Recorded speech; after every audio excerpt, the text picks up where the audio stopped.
வணக்கம். நீங்கள் இணைந்து கொள்வது நியூஸ் போஸ்டின் மதிய நேர பிரதான செய்தியுடன். விரிவான செய்திகளுக்கு செல்ல முன்னர் முதலில் தலைப்புச் செய்திகள். இலங்கைக்கு ஆதரவு தெரிவிக்கும் அமெரிக்காவின் யோசனை தொடர்பில் மனித உரிமை ஆணைக்குழுவின் உறுப்பு நாடுகளிடம் கருத்து வினவப்பட உள்ளது. ஜெனீவா அறிக்கை தொடர்பில் முன்னாள் ஜனாதிபதி சந்திரிகா பண்டாரநாயக்க குமாரதுங்க தலைமையில் குழு. சின்னக்காடு பகுதியில் ஆயுதங்கள் புதைக்கப்பட்டிருப்பதாக தெரிவிக்கப்படும் பகுதியில் அகழ்வு பணிகள் முன்னெடுப்பு. கடற்கரைகளை தூய்மையாக்கும் தேசிய செயற்திட்டம் இன்று வடமாகாணத்தில் நடைபெற்றது.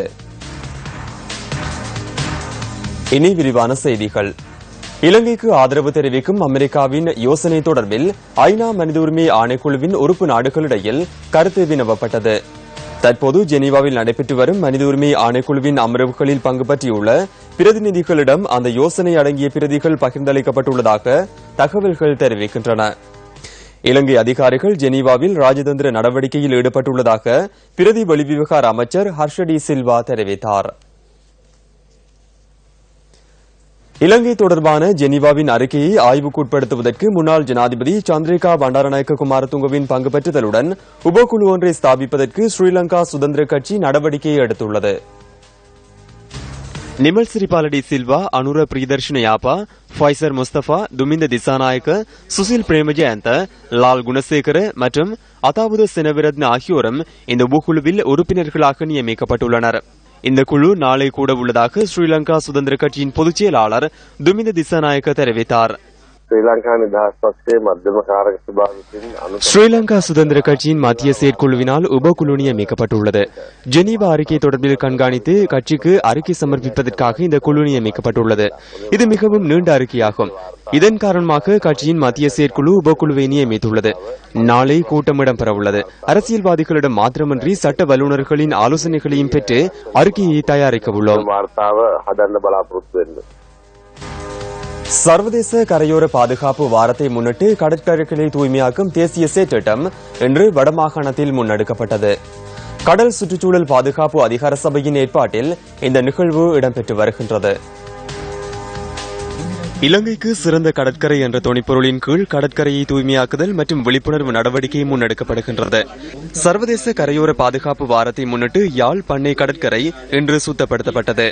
வடமாகாண முதலமைச்சர் சி வி விக்னேஸ்வரன் தலைமையில் நடைபெற்ற இந்த நிகழ்வில் யாழ் மாவட்ட அரசாங்க அதிபர் என் வேதநாயகன், வடமாகாண சபை உறுப்பினர்கள், முப்படையினர், அரசு அதிகாரிகள் மற்றும் பொதுமக்கள் என பலரும் கலந்து கொண்டிருந்தனர்.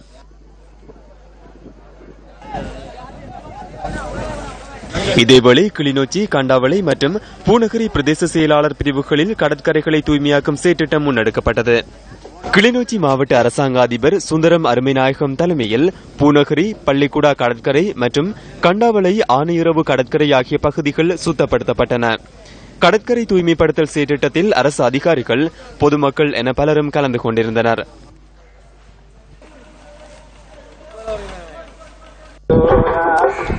இதேவேளை முல்லைத்தீவு கடற்கரையை தூய்மைப்படுத்தும் செயற்திட்டம் முல்லைத்தீவு அரசாங்க அதிபர் ரூபாவதி கேதீஸ்வரன் தலைமையில் நடைபெற்றது. இந்த செயற்திட்டத்தில் அரசு அதிகாரிகள், பொதுமக்கள் என பலரும் கலந்து கொண்டிருந்தனர்.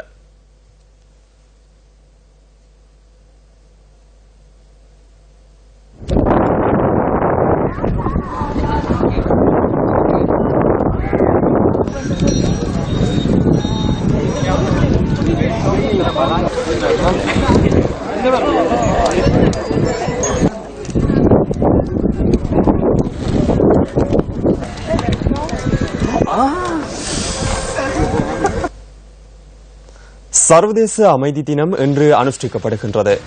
ஐக்கிய நாடுகள் பொதுச்சபையின் பிரகடனத்தின் மூலம் செப்டம்பர் 21ஆம் தேதி சர்வதேச அமைதி தினமாக அனுஷ்டிக்கப்பட்டு வருகின்றது. ஆரம்ப காலத்தில் செப்டம்பர் மாதத்தின் 3வது வாரத்தில் வரும் செவ்வாய்க்கிழமை சர்வதேச அமைதி தினம் அனுஷ்டிக்கப்பட்டது. இதனை அடுத்து 2002ஆம் ஆண்டுக்கு பின்னர் ஐநா பிரகடனத்தின் பிரகாரம் செப்டம்பர் 21ஆம் தேதி சர்வதேச அமைதி தினமாக பெயரிடப்பட்டது. உலக வரலாற்றில் ஏற்பட்ட கசப்பான மற்றும் சமாதானமற்ற நிகழ்வுகளினால் ஏற்பட்ட பாரிய உயிர் மற்றும் உடைமைகளின் சேதங்களினால் சர்வதேச சமாதான தினத்தை உருவாக்கும் முயற்சியில் ஐக்கிய நாடுகள் சபை ஈடுபட்டது. அதன் விளைவாக இன்று போன்றதொரு நாளில் சர்வதேச அமைதி தினம் அனுஷ்டிக்கப்பட்டது. உலக சமாதான முயற்சியின் போது ஐநாவின் முன்னாள் பொதுச் செயலாளர் DAG ஹமர்ஷெல்ட் 1961ஆம் ஆண்டு விமான விபத்தில் உயிரிழந்தமை வரலாற்று சுவடாக பதிவாகியது. மனித உள்ளங்களினாலேயே போர் எண்ணம் உருவாக்கப்படுவதால் மனித உள்ளத்தினாலேயே அமைதிக்கான அரண்களும் உருவாக்கப்பட வேண்டும் என்பதே யுனெஸ்கோவின் வாசகமாக அமைந்துள்ளது. கிளிநொச்சி பரந்தன் சின்னக்காடு பகுதியில் ஆயுதங்கள் புதைக்கப்பட்டிருப்பதாக தெரிவிக்கப்பட்ட இடத்தில் முன்னெடுக்கப்பட்ட அகழ்வு பணிகள் நிறுத்தப்பட்டுள்ளன. கிளிநொச்சி நீதவான் நீதிமன்றத்தின் உத்தரவிற்கு அமைய இன்று காலை 9:30 அளவில் அகழ்வு பணிகள் ஆரம்பிக்கப்பட்டதாக போலீசார் தெரிவித்தனர். 2 சமாதான நீதவான்கள், கிராம சேவையாளர், போலீஸ் உயரதிகாரிகள் மற்றும் விசேட அதிரடிப்படையினரின் முன்னிலையில் அகழ்வு பணிகள் முன்னெடுக்கப்படுகின்றன. குறித்த பகுதியில் போலீஸ் பாதுகாப்பு பலப்படுத்தப்பட்டுள்ளதாக நமது பிராந்திய செய்தியாளர் தெரிவித்தார். குறித்த இடத்தில் பெருந்தொகையான ஆயுதங்கள் புதைக்கப்பட்டிருப்பதாக போலீசாருக்கு கிடைத்த தகவலுக்கு அமைய கிளிநொச்சி போலீசாரால் நீதிமன்றத்திற்கு அறிவிக்கப்பட்டது. அதற்கமைய கிளிநொச்சி நீதவான் நீதிமன்ற நீதிபதி குறித்த இடத்தை அகழ்வு செய்வதற்கான அனுமதியை வழங்கியதாக போலீசார் குறிப்பிட்டனர். எனினும் இன்றைய அகழ்வின் போது பொருட்கள் எவையும் மீட்கப்படாமையால் அகழ்வு பணிகள் நிறுத்தப்பட்டதாக எமது செய்தியாளர் தெரிவித்தார். மட்டக்களப்பில் உள்ள வேலையற்ற பட்டதாரிகள் இன்று முற்பகல் கவனஈர்ப்பு ஆர்ப்பாட்டம் ஒன்றில் ஈடுபட்டனர். மட்டக்களப்பு காந்தி பூங்காவில் இன்று முற்பகல் 10:30 அளவில் ஆர்ப்பாட்டம் இடம்பெற்றது. மாவட்டத்தில் உள்ள வேலையற்ற அனைத்து பட்டதாரிகளுக்கும் அரசு தொழில் வாய்ப்பை பெற்றுக் கொடுப்பதற்கு புதிய அரசாங்கம் நடவடிக்கை எடுக்க வேண்டும் என ஆர்ப்பாட்டக்காரர்கள் இதன்போது வேண்டுகோள் விடுத்தனர். நடைபெற்றுக் கொண்டிருக்கின்ற இந்த காலகட்ட பகுதியிலே மட்டக்களப்பு மாவட்டத்தில் காந்தி சதுக்கத்திலே வேலையற்ற பட்டதாரிகளாகிய நாங்கள் அனைவரும் குழுமி இருக்கின்றோம். எங்களுக்கான வேலை வாய்ப்புகளை காலதாமதமின்றி உடனடியாக வழங்க வேண்டும் என்று அரசாங்கத்தில் சம்பந்தப்பட்ட அதிகாரிகளிடம் நாங்கள் வினயமாக வேண்டிக் கொள்கின்றோம். மற்றும் ஒரு குறிப்பிட்ட தேதி அறிவிக்கப்பட்டு 5500 பேருக்கு வேலை வாய்ப்புகள் வழங்கப்பட்டுள்ளதாக குறிப்பிட்டுள்ளார்கள். அதே போன்று அதனுடன் சேர்ந்த வகையிலே எங்கள் அனைவருக்கும் வேலை வாய்ப்புகள் அரசாங்கத்தின் நிரந்தர நியமனங்களை வழங்க வேண்டும் என்று நாங்கள் தாழ்மையுடன் கேட்டுக்கொள்கின்றோம். ஆர்ப்பாட்டக்காரர்களினால் மாவட்ட அரசாங்க அதிபர் PSM சார்ல்ஸிடம் மகஜர் ஒன்று கையளிக்கப்பட்டது. கடந்த 2012ஆம் ஆண்டு வரை அனைத்து பட்டதாரிகளுக்கும் அரசு தொழில் வாய்ப்பு பெற்றுக் கொடுக்கப்பட்டுள்ளதாக மட்டக்களப்பு மாவட்ட அரசாங்க அதிபர் குறிப்பிட்டார். அனைத்து மாணவர்களுக்கும் சமமான கல்வியை வழங்குவதற்கு நடவடிக்கை எடுப்பதாக கல்வி அமைச்சர் அகிலவிராஜ் காரியவசம் தெரிவித்தார். நிக்கவரட்டிய பகுதியில் இடம்பெற்ற நிகழ்வொன்றின் போது அவர் இதனை தெரிவித்தார். போக்குவரத்து பிரதி அமைச்சர் அசோக் அபேசிங்கவும் இதில் கலந்து கொண்டிருந்தார். அண்மையில் உள்ள பாடசாலை சிறந்த பாடசாலை என்ற துணைப்பொருளுக்கு ஏற்ப ஒரு பிரதேச செயலாளர் பிரிவில் குறைந்தது 2 பாடசாலைகளை தெரிவு செய்து அது 3 அல்லது 4 இருக்க முடியும். அவற்றுக்கு பிரபல பாடசாலையில் உள்ள அனைத்து வசதிகளையும் வழங்குவதற்கு எதிர்பார்த்துள்ளேன். ஆசிரியர் அதிபர்களை நியமித்து பௌதீக வளங்களை வழங்கி பாடசாலையில் உள்ள குறைபாடுகளை நிவர்த்தி செய்ய நாங்கள் எதிர்பார்க்கின்றோம்.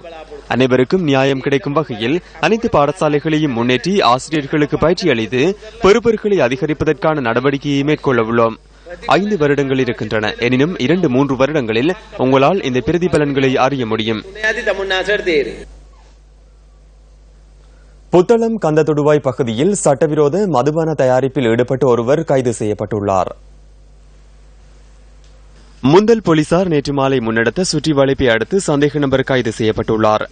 சட்டவிரோத மதுபான தயாரிப்பிற்கு பயன்படுத்தப்பட்ட கோடா பீப்பாய்கள் 4 கைப்பற்றப்பட்டுள்ளதாக போலீசார் தெரிவித்தனர். கைது செய்யப்பட்ட சந்தேக நபரை புத்தளம் நீதவான் நீதிமன்றத்தில் ஆஜர்படுத்த நடவடிக்கை எடுக்கப்பட்டுள்ளது. சம்பவம் தொடர்பில் முந்தல் போலீசார் விசாரணைகளை மேற்கொண்டு வருகின்றனர்.